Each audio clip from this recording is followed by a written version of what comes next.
tous ceux qui s'intéressaient à l'égyptologie sont montés sur ce bateau un jour ou l'autre. Mais à l'époque, il était très différent. Hein. Aujourd'hui, il a 22 cabines. À l'époque, il y en avait plus de 50 ou 60. C'était un bateau qui était beaucoup plus, je dirais, moins luxueux, moins confortable, quoi. C'était un des premiers vapeurs. Nous, l'histoire, c'est qu'en fait, avec mon ami associé Alain Capestan, on avait un souci, c'est que nos clients qui voyageaient sur le Nil n'étaient pas très contents parce que les bateaux étaient d'une piètre qualité en termes de tenue de service, en termes de décoration, d'architecture, d'authenticité. Rien n'allait. C'est-à-dire que quand tu passais de nuit au fameux hall Cataract à Assouan, qui est un hôtel absolument mythique, somptueux, désuet, charmant, historique, bah, tu te retrouvais sur ces bateaux, alors certes avec la magie du Nil, hein, parce que ce sont des sites exceptionnels, hein, avec ces 4 couleurs, hein, l'eau, les oasis, le sable et puis le ciel, hein, ces fameuses 4 couleurs du Nil permanentes. Mais tu te trouvais sur un bateau qui était inadapté. Donc on a cherché un petit bateau de charme, et puis un jour on nous a parlé du Soudan qui était sur un quai au Caire, un petit peu à l'abandon. Et puis on l'a découvert une nuit, je me souviens, on est arrivé assez tard, et dans la nuit blafarde du Caire, au fin fond des chantiers navals, on a découvert ce bateau qui était dans un état pitoyable. Et puis on a fait le pari ensemble de le rénover, quoi. Alors c'était un pari un peu fou parce que tout est compliqué sur un bateau comme ça, l'acier est ancien, le bois est ancien, il n'y a aucune pièce de rechange. Donc on a investi beaucoup de temps, beaucoup d'argent, et puis on a décidé de rénover ce bateau il y a à peu près 5 ans. Et on a réussi à retrouver ce charme d'antan qu'il avait, quoi. Voilà comment on l'a découvert.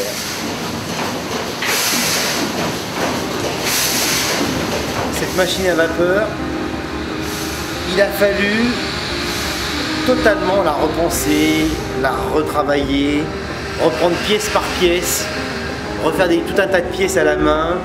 Tout était là, à peu près. Évidemment, ça marchait très mal. Ça dégageait une odeur qu'il n'avait pas. Donc ça, c'est un travail considérable que les mécaniciens ont fait en reprenant chaque élément et avec des experts ancestraux, je dirais. Il y en a quelques-uns en Égypte, il n'y en a pas beaucoup. Ils adorent aussi ce bateau, donc on travaille beaucoup avec eux. Et on a fait refonctionner ce moteur magique. On fait tourner les roues à eau qui sont là. Alors c'est pareil sur les roues à eau. Il a fallu les rééquilibrer, retrouver des vieilles planches, faire en sorte qu'elle fonctionne bien pour que le bateau ne vibre pas trop. Tout ça est très technique parce qu'il y a beaucoup d'éléments techniques là-dessus. Il a fallu faire en sorte qu'à la fois ça reste authentique mais que ce soit quand même confortable. Par exemple, un des soucis qu'on a eu, c'est de faire en sorte que la machine à vapeur et la climatisation sur un vieux bateau de conception très ancienne soient compatibles. Et faire en sorte que par exemple, on n'ait pas de mauvaises odeurs dans les chambres. Ça a l'air de rien mais c'est très compliqué. Alors l'escalier, on les retrouve hein, dans le fameux film Mort sur le Nil. Quand on l'a trouvé, hein, cette fameuse nuit du Caire, il était tout noir, tout totalement noir. C'était dans un état absolument pitoyable, quoi. Alors ça peut donner un caractère un peu poussiéreux parfois, mais en réalité pas du tout. C'est juste que c'est l'effet d'une patine de 100 ans, y compris sur des très très vieux tapis. C'est pas par hasard qu'on a ces vieux tapis qui sont un peu usés. C'est parce qu'en fait on a souhaité les remettre dans leur contexte d'époque, comme les dessus de lit, les fameux lits en fer forgé. Alors par exemple ces fameux lits hein, suspendus en cuivre, pour qu'ils soient confortables, il a fallu les reprendre un par un pour certains d'entre eux, pour les ajuster, pour qu'ils évitent de trop bouger pendant que le bateau circule. On ne pouvait pas mettre des lits traditionnels, c'est pas possible. Il y a une intimité dans ce bateau que j'aurais même pas osé imaginer en fait. Je suis tombée dans le rêve là, quand je suis arrivée sur ce bateau, quand j'ai vu quand il a commencé à naviguer.